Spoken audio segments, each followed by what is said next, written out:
Hey everybody, it's me, Gregory Manarino. It is Thursday, August 15, 2019, and yeah, we have to talk. Some of the rhetoric right now is so, frankly, off the Richter scale, retarded, that we need to put a little more light on it. Let's start off with the basics. As I am doing this video blog, stocks are all over the place. I mean, trading has been going on now for less than half of an hour. The Dow Jones Industrial Average started off with a triple-digit gain. No surprise, after an 800-point drop in the Dow yesterday, you would expect a little bounce. But what happened quickly, that went negative. So again, triple-digit gain, stocks went negative, and now we just popped slightly into the positive again. A lot of volatility in this market, which you would expect after an epic sell-off like yesterday, but nothing. As a matter of fact, I was just going to say nothing has changed, but actually things have changed for the worse. And we need to, again, put this into its proper light and not the twisting garbage being fist-fed to everyone by the mainstream financial channels. And of course, the administration, too, and the president himself. And I want to cover some of this because it's revolting. And it makes me want to vomit. It really does. They really think we're stupid. And I can promise you, you're not stupid, and I'm not stupid. So here we go. Yield curve, there's almost nothing left to say here. Last night, the 30-year did drop below 2%. It's historic. No one would have ever believed that this would have happened in our strong economy. You remember all the talking heads? Oh no, we're never going to get a 210 inversion. They wouldn't even mention the 30-year dropping below 2% because our economy is so strong. Can never happen. Well, guess what? Duh. It's in your face. It is happening. Again, you got to laugh when you see these very nice people paraded out on the mainstream channels trying to tell you, trying to blow sunshine straight up your crack in an environment that is melting down around you. Now let's talk more about that. What did we find out today? Industrial production here in the United States again dropped.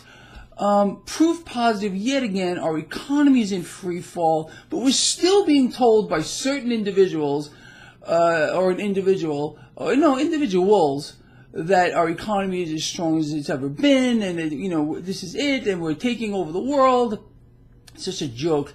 So let's talk about this, people. This is not a trade war. This is economic warfare. And do you know who the soldiers are on the front line? You are. And I'm going to prove that to you here. So we understand what happened recently. The president made concessions to China. Pushed off tariffs, but China is now threatening to retaliate.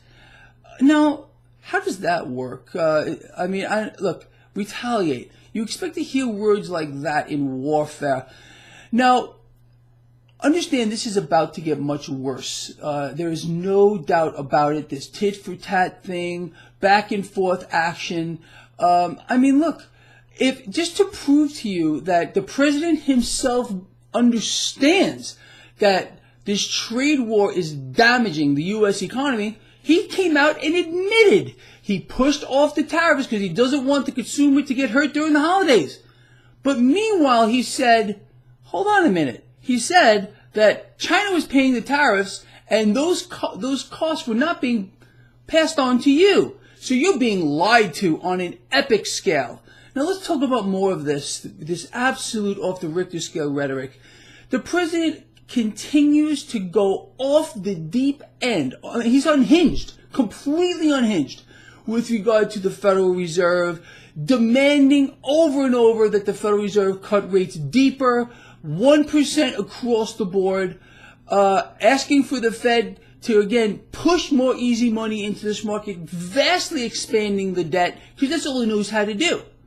Now, understand, the president, and I'm going to say it again, I didn't think he was that stupid, but I'm starting to believe he's actually a mental midget on an unbelievable scale, because he, again, thinks you're a mental midget. And the person that thinks they're the smartest in the room is usually the most stupid of them all. He wants you to believe that, and he's said this repeatedly over the past yesterday since the market dropped. Oh no, it's not China it's not the China economic warfare going on. It's the Fed that's causing the problem. He's stuck in this feedback loop like I explained to you yesterday. And I can promise you, unless the president really is that stupid, he should know that this feedback loop is going to perpetuate an inflation of a massive bubble, even worse than we have now in the debt market, and the stock market, no matter what he tries to do, is going to fall at one particular time. I mean, the world is laughing at the president because anybody here with one functioning brain cell understands that the president's economic policy right now, calling for more easy money from the Fed, calling for more rate cuts, is the policy of a brain-dead individual. Brain dead. Every single world leader right now is brain dead. They're all stuck in that loop like I explained to you, fueling a debt crisis with more debt. It's an incredible thing that not one world leader has the smarts or the know-how to say, hold on a minute. No, this is not how it's supposed to work.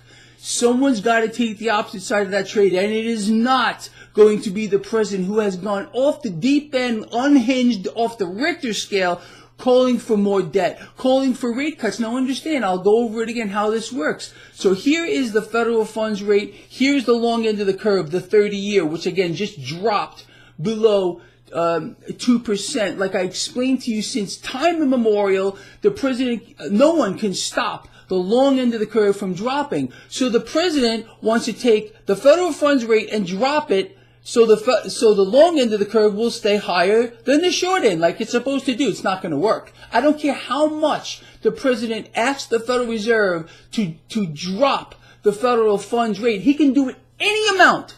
It will not prevent the inevitable fuller inversion of the 30-year to drop. So let's see. We're here now where we have an inverted curve.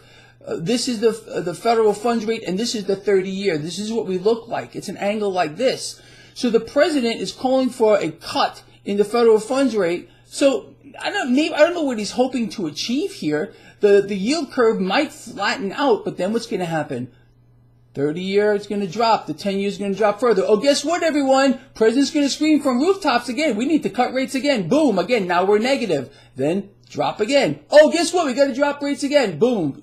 Now, it's incredible. It's a destructive feedback loop. And the president and every single world leader cannot break themselves out of it. And do you know why? Because they're feeding their central bank deliberately. This is a deliberate act. Understand?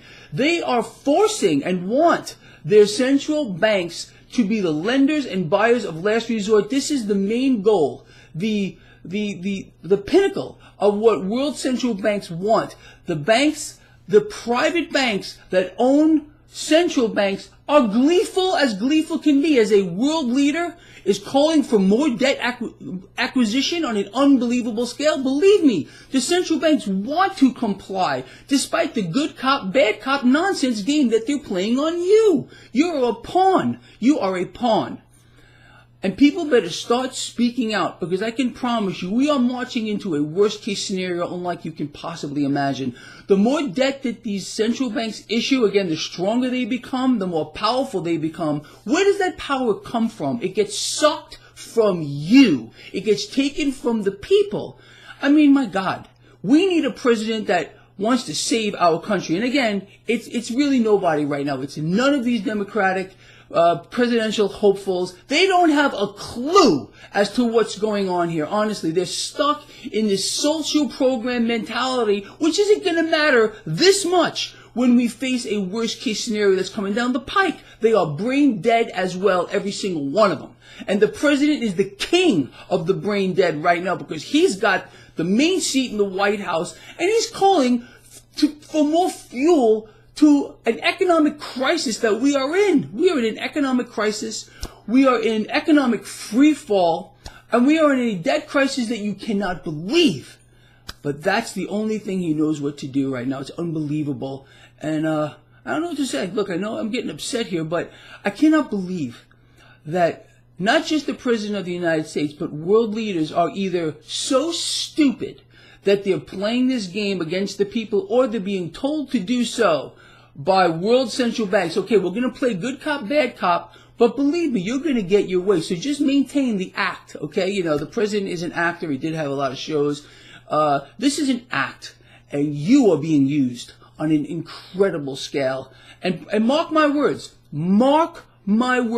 right here and right now, deep rate cuts are coming. The Fed wants this, okay? And they're using the president as a pawn to convince you that that's the fix here, people. In order to fix the situation that we have, we are in a full-blown debt crisis. But in order to fix it, we have to add more debt to it. Are you kidding me? What type of brain-dead, mental midget retard would think that this is the right way to handle the situation? And when you have a president like he's doing right now, becoming unhinged, going off the deep end, calling for it, you know, it says a lot about that man, don't you? Look, the man is bought and paid for. They all are, okay? And I don't care what comes out of their mouth before they sit in that pretty Oval Office over there. The whole thing changes when they sit there. Believe me, when they sit behind the Resolute desk, that's the moment of realization that things are going to be the way they're being dictated to. That's it, okay? We have a dictatorship here in the United States, and the president is used as a puppet to push the agenda, all right? The agenda of central banks, period. And it disgusts me to the highest possible level that we now have a pawn sitting in the White House who's using you as a pawn in this economic warfare game, this blame game, which is laughable. And anyone that's buying it is brain dead. I'm out of here. See you at the end of the day.